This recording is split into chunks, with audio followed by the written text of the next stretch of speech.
mo claim o di may magbuot sa inyo hang gitawag og claim. Ang point din ha, kung kana bang inyong gi-claim, appeal ba mo? Paman ang punto.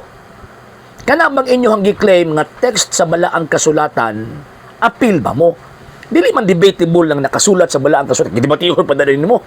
Di na pwede. Ang debatihon din ha, kanang kamo nga ng claim.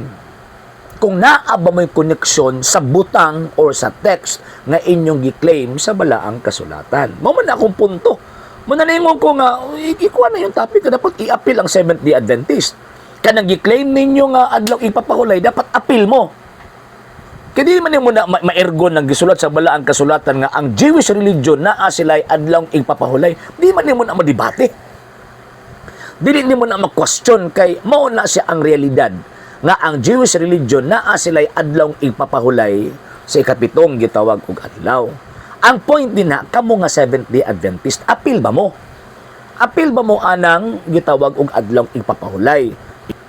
So, mo na, ang question din na kamo, dili ang nakasulat sa balaang kasulatan. Ang question din na, kamo nga nag-appeal-appeal ang nakasulat sa balaang kasulatan.